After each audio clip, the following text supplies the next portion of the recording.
마태복음 17장 14절부터 27절입니다. 우리 한 목소리로 봉독하겠습니다.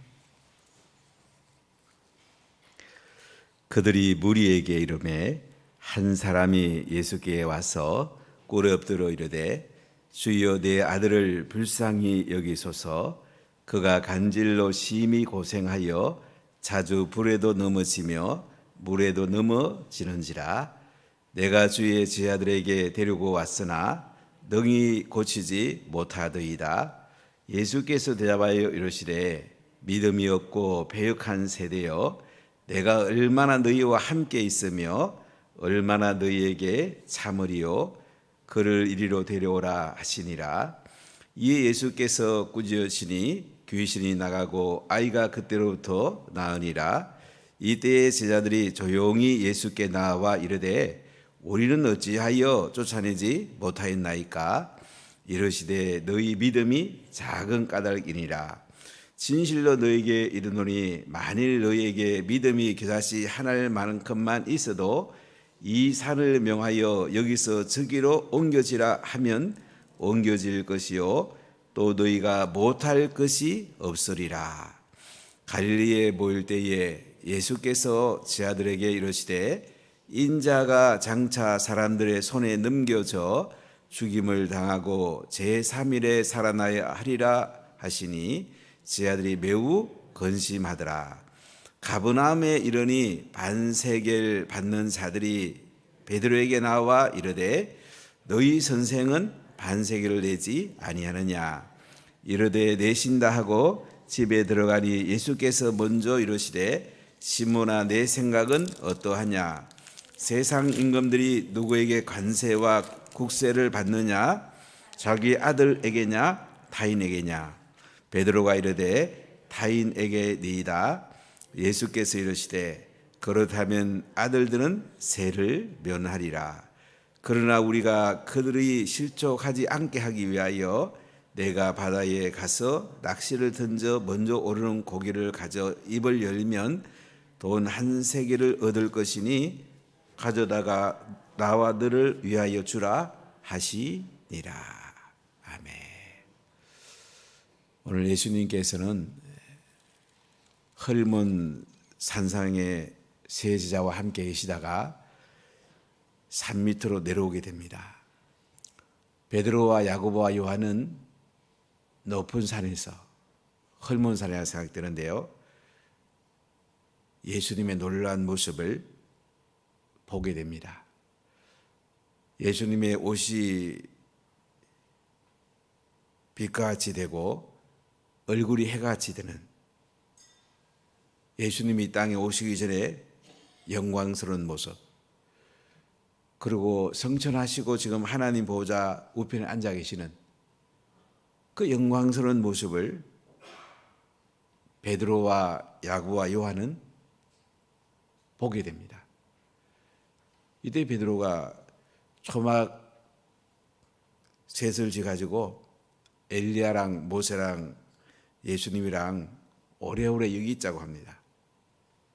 이때 하늘에서 음성이 들려가지고 이는 내 사랑하는 자니 내 기뻐하는 자니 너희는 저희의 말을 들으라고 하는 음성이 들리게 되고 오직 예수님만 그곳에 남게 됩니다. 그들이 심히 두려워할 때에 예수님이 일어나라, 두려워하지 말라고 그러고 눈을 들어보니까 오직 예수님만 보이게 됩니다. 구약의 모세는 율법을 대표하고 엘리야는 선지자를 대표합니다. 예수님은 모세보다도 엘리야보다도 비교할 수 없는 탁월한 분이시죠. 모세를 이 땅에 보내시고 엘리야를 이 땅에 보내신 분이 예수님이십니다. 이 놀라운 경험을 예수님의 가장 가까이 있었던 베드로와 요한과 야고보가 경험합니다. 우리가 예수님을 믿어도요, 영적으로 예수님께 가장 가까이 간 사람은 하늘의 신비한 경험들을 이 땅에서도 많이 하게 됩니다. 영적으로 깊어져야 됩니다. 세상에 다른 쓸모없는 데다가 시시한 데다가 내 생각이 머물고 내 마음이 머물며 하늘의 큰 역사를 경험 못합니다. 내 중심이 하나님께 모아지면 땅에서 상상할 수 없는 놀라운 일들을 우리가 경험하게 되고, 이것이 행복입니다. 행복. 하늘 행복이 땅의 행복을 넘어서는 거죠. 또 땅의 행복은 하늘의 행복을 세우기 위해서 땅의 행복이 있는 것입니다. 우리 하늘의 행복에 우리 눈이 머문다면 가장 행복한 인생을 이 땅에도 살고, 또 예수님 나라 가면 하늘의 상도 크게 될 것입니다. 자, 이렇게 예수님은 산에서 내려오시는데 인자가 죽은 자 가운데서 살아나기 전에 본 것을 아무에게도 이르지 말라고 그럽니다. 아직 예수님이 하실 일이 남았습니다. 이 당시 유대인들은 예수님이 로마를 정복할 수 있는 힘 있는 메시아를 원했습니다. 근데 예수님은 고난의 종으로 오셨습니다. 우리 죄를 걸머지고 십자가에 죽으셔야 됩니다. 이것이 예수님의 가장 오신 큰 이유인데, 유대인들은 인간적 생활을 하죠. 로마에 앞서 있으니까 독립하는 게 얼마나 중요합니까? 우리나라도 일본에 압제하랬을 때 독립운동한 많은 분들, 그분들을 우리는 애국지사로 또 모시게 되고 독립의 영웅으로 모시잖아요. 나라로 봤을 때 얼마나 중요합니까? 근데 예수님은 이 땅의 나라보다 더 놀라운 하나님 나라를 위해서 오셨고, 하나님 나라를 위해서 십자가에 죽으시고 부활하셔야 했던 것입니다. 그러니까 이 당시 서기관들이 엘리야가 먼저 와야 한다고 그러는데 지하들이 물어요. 그럼 엘리야는 언제 오냐고. 예수님 이미 왔다. 세례요한이 엘리야다. 예수님이 메시아인 것을 지금 말씀하는 거죠. 엘리야가 오면 예수님의 오실 길을 예비하고 메시아가 온다고 말라기 마지막 장에 되어 있습니다. 자, 이렇게 영광스러운 이런 놀라운 장면들을 세 제자가 경험하고 예수님이 헐몬산에서 내려와 보니까 현실은 고통당하는 사람, 아파하는 사람들이 있는 것을 볼 수가 있습니다. 자, 그들이 무리에게 이름에 한 사람이 예수님께 와가지고 물을 끓여가지고 15절 이렇게 말합니다. 자, 우리 15절 읽어볼까요? 주여 내 아들을 불쌍히 여기소서. 그가 간질로 심히 고생하여 자주 불에도 넘어지며 물에도 넘어지는지라.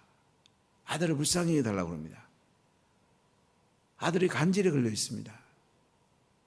불에도 넘어지고 물에도 넘어집니다. 내 아들 좀 고쳐주세요. 내가 주의 제자들에게 데려왔지만은 능히 고치지 못하더이다. 자기 아들이 간질에 걸려서 불에 넘어지고 물에 넘어지며 고통당하던 이 아버지, 얼마나 아들을 고치고 싶겠습니까? 근데 제자들에게 데리고 왔는데 못 고치는 거야. 산 아래에 있던 9 제자들은 믿음이 약한 거야. 아직 하늘의 놀라운 능력을 이들이 예수님이 행했던 것을 잘 하지 못하고 있습니다. 자, 이때 예수님께서 뭐라고 하시는지 봅시다. 17절입니다. 예수께서 대답하여 이르시되 믿음이 없고 패역한 세대여, 내가 얼마나 너희와 함께 있으며 얼마나 너희에게 참으리요. 그를 이리로 데려오라 하시니라. 오늘 여기 예수님께서는 제자들을 책망하시는 장면이기도 하죠. 믿음이 없고 패역한 세대요. 무리들과 믿음이 없는 제자들에게 믿음이 왜 이렇게 없냐? 믿음이 없고 패역한 세대요. 내가 얼마나 너희와 함께 있으며 얼마나 너희에게 참으리요. 그를 이리로 데려오라. 아니, 그렇게 믿음으로 병 고친다고 그랬는데도 예수의 이름으로 귀신 쫓아가면 되는데 니들 이렇게도 못 고치고 있냐? 마태복음 10장 1절에 예수님은 제자들에게 귀신을 쫓아내고 병 고치는 권능을 줬다고 말씀했습니다. 이 권능을 사용하면 되는데 아홉지사들이 이걸 사용하지 못했던 거예요. 그래서 예수님은 믿음이 없고 배역한 세대요. 내가 얼마나 너희와 함께 있어야 되느냐. 지금쯤 너희들이 믿음이 자라갖고 귀신 쫓아내고 병든 자 고쳐야 되지 않느냐. 이렇게 말씀하시고 18절에 보면 이에 예수께서 꾸짖으시니 귀신이 나가고 아이가 그때로부터 나으니라. 예수님이 귀신을 꾸짖으셨습니다. 귀신에 우리가 사정하는 거 아닙니다.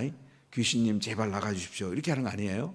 예수님의 이름으로 명령하오니 귀신은 물러가라. 악한 영은 물러가라.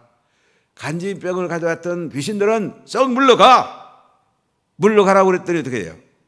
아이가 그때로부터 나으니라. 그럼 귀신은 예수님의 이름으로 쫓아내면 됩니다. 아주 쉽습니다. 그런데 귀신을 석가 이름으로 명하노니 물러가라. 물러갑니까? 석가 누구냐 이렇게 할 거 아니에요? 마음의 이름으로 명하노니 귀신아 물러가라. 정명석의 이름으로 하니 물러가라. 물러가겠어요? 그 나쁜 놈 정명석 이름이 되겠습니까? 그 악한 놈이 어떻게 귀신을 쫓아내겠어요? 오직 메시아이신 예수님, 하나님의 아들이신 예수님만이 귀신을 쫓아낼 수 있고 예수님의 이름으로 귀신이 떠나가게 되는 것입니다. 그래서 예수님이 꾸짖으신 거예요. 귀신이 떠나가게 됐습니다. 간질병이 낫게 된 것입니다. 하나님이 하신 것입니다. 귀신들이 사람 속에 들어갔을 때 얼마 되지 않았을 때는 귀신 나가는 게 좀 쉽습니다. 예수 이름 부르면 귀신들이 벌벌 뜹니다. 근데 사람 속에 귀신이 오래된 자리를 잡으면요 귀신 나가는데 시간이 많이 걸립니다. 언젠가 부흥을 했는데 새벽 1시인가 2시쯤에 어떤 그 자매에게, 지금도 기억나네요. 백산옥이라는 그 집사의 딸이 교회 왔는데 그날 밤에 이제 귀신이 떠나가는 그 장면이 지금도 기억이 나는데요. 귀신끼리 얘기하더라고요. 한 마리 나갔다. 그 다음에 또 한 마리 나갔다. 아직 남아있다. 이 참 귀신들끼리 자기들끼리 소통을 하더라고요. 사람 속에 귀신이 여러 마리가 들어올 수도 있고 쫓아내는 시간이 걸릴 수도 있습니다. 오래되면 시간이 많이 걸립니다. 그래도 예수 이름 앞에 귀신은 떠나가는 것입니다. 귀신이 간질병을 가져오기도 하고 다양한 질병을 가져오기도 하고 정신병을 가져올 수도 있습니다. 제가 어제 잠깐 TV 보다 굉장히 충격을 받았는데요. 뭐 뼈가 마르는 뭐 다이어트라고 그러나? 청소년들, 심지어 초등학생들이 다이어트를 얼마나 심하게 하는지요. 그러다가 이제 성장도 제대로 안 되잖아요. 그러다 귀신 들어올 수도 있고요. 참 요새 우리가 잘 사니까 별별 일이 다 생겨요. 제가 초등학교 다닐 때 참 잘 사는 사람 굉장히 부러웠습니다. 자전거 타고 다니는 조성필이라는 애가 자전거 타고 참 굉장히 부러운 적이 있는데 중학교 때 우리 기술을 가르쳤던 선생님이 이제 사업도 하시면서 우리를 가르치는데 그분이 성이 배씨고요. 또 사장님의 배가 이만큼 나왔어요. 우리는 그분을 놀릴 때 배사장님 이렇게 불렀는데 그때 배 나온 게 굉장히 우리는 부러웠어요. 야, 어떻게 하면 배가 다 나오냐. 참 못 먹던 시절은 배 나온 것을 부러워했는데 지금은 그냥 바짝 마르면 좋아하는 참 제정신 아닌 시대. 아니 물론 건강하면 마르는 건 괜찮은데 건강을 해치면서 마른다면 어떡하겠습니까? 이것도 하나의 질병이에요. 그러고 나면 그 뒤에 또 공황장애가 오고 우리 인생이 망가질 수도 있어요. 여러분 귀신을 불러들이는 여러 가지 원인들이 있는데 우리가 하나님 앞에 바르게 살지 못하면 죄 지으면 귀신 들어오고요. 생각이 똑바르지 못하면 귀신이 들어옵니다. 사람이 생각이 똑바라야 돼요. 우리가 말씀을 늘 읽으면 귀신 텀탈 시간이 없어요. 우리 자녀가 말씀을 늘 묵상하는데도 귀신 들어오고 있어요. 우리가 하나님 앞에 말씀 가운데 살아보면요, 하나님 날라는 들이 납니다. 오늘 이 아버지에게 아들, 간질병 걸린 아들, 귀신으로부터 왔죠. 자, 예수님이 이제 쫓아낸 뒤에 제자들이 조용히 예수님께 물어요. 우리는 어찌해서 쫓아내지 못하였습니까? 자, 20절 한번 읽어볼까요? 이르시되 너희 믿음이 작은 까닭이니라. 진실로 너희에게 이르노니 만일 너희에게 믿음이 기사시 하늘 만큼만 있어도 이 산을 명하여 여기서 저기로 옮겨지라 하면 옮겨질 것이요 또 너희가 못할 것이 없으리라. 기사시 하늘 만한 믿음만 있어도 어떻게 해요? 이 산 보고 저 산으로 저쪽으로 옮겨지더라 해도 하나님이 옮겨준다는 거예요. 옮겨준다고 말씀을 해요. 너희가 못할 일이 없다고 말씀을 해요. 교사씨는 유대 땅에서는 제일 작은 씨예요. 이 씨를 심으면 한 3m, 4m 정도의 자라게 됩니다. 새가 깃들게 돼요. 가장 작은 씨가 이렇게 자라는 식물처럼 우리가 믿음이 자라면 예수 이름은 귀신도 쫓아내게 되고 하나님의 능력들이 나타난다는 거죠. 이 산 보고 명해서 저리로 옮겨지라 그러면 옮겨진다는 거죠. 하나님이 하신다는 거죠. 우리 믿음이 중요합니다. 하나님의 능력을 신뢰하고 하나님이 능치 없는 못함이 없는 분인 줄 믿고 믿음으로 하나님이 일한다는 것을 우리가 받아들이는 것이 너무 중요해요. 그런 믿음을 자꾸 성장시키십시오. 내 속에 믿음이 자라야 돼. 믿음이 자라면 긍정적 생각을 하게 되고 또 다른 사람에게 믿음으로 대하게 되고 또 하나님을 믿음으로 대하면 하나님 역사들이 나타나고 제자들이 믿음이 없어서 결국은 귀신을 쫓아내지 못했다는 거죠. 오늘 21절에는 가로하고 없음이라고 나와 있어요. 원래 이 성경은 장절이 없었습니다. 근데 1500년 뒤에 인쇄술이 발견되고 이 스테파노스라는 사람이 이제 성경의 장절을 기록하게 됐는데 성경은 원본이 없습니다. 사본을 통해서 지금 우리 가진 성경은 원본에 가장 가까운 성경을 우리가 가지고 있어요. 성경의 신약 사본이 한 15,000가지 정도 되는데 이거 중에 가장 공통분모를 뽑아서 이 성경이 만들어진 건데 여기 없음이라고 적은 건 뭐냐면 어떤 사본엔 기록 있는 것도 있고 없는 것도 있다 이거죠. 또 다른 마가복음 이런 데 보면 기도와 금식 외에는 이런 종류가 나갈 수 없느니라. 이런 기록이 있습니다. 마태복음에서는 이제 그 기록을 하지 않았다는 얘기예요. 우리가 기도하고 금식할 때에 믿음이 생기게 되고 예수 이름으로 귀신이 쫓겨나간다는 거죠. 결국 우리가 믿음은요, 기도할 때 믿음이 생깁니다. 기도할 때 하나님의 역사들이 나타나요. 20절, 23절 같이 읽어보겠습니다. 갈릴리에 모일 때에 예수께서 제자들에게 이르시되 인자가 장차 사람들의 손에 넘겨져 죽임을 당하고 제3일에 살아나야 하리니 시니 제자들이 매우 근심하더라. 예수님이 두 번째 순환당한 것을 제자들에게 밝힙니다.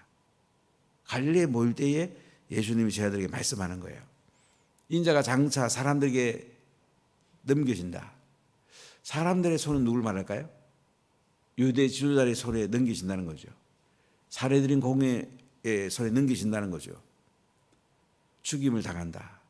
그 다음에 로마 총독의 손에 넘기시죠.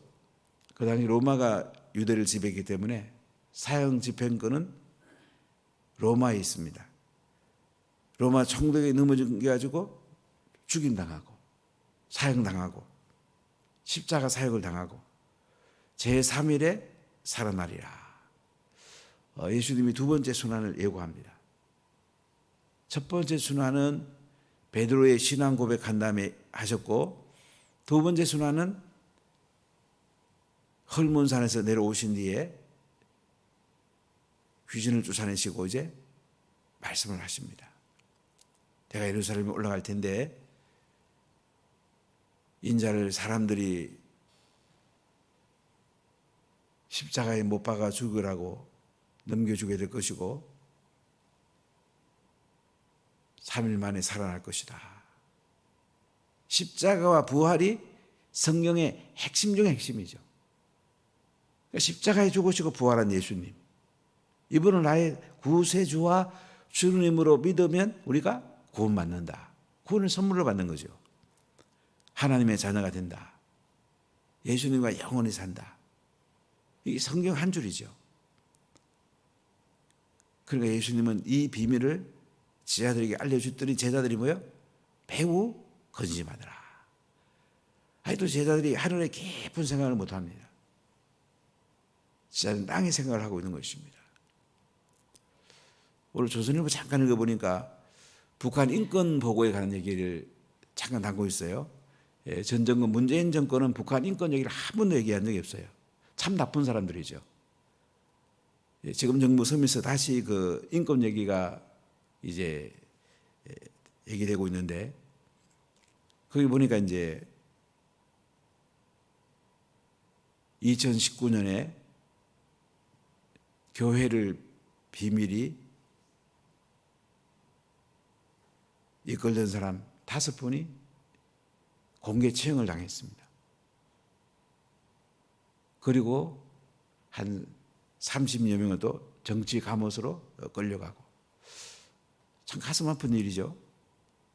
북한에 예수 믿다가 공개 처형을 당합니다. 정치 감옷으로 끌려갑니다.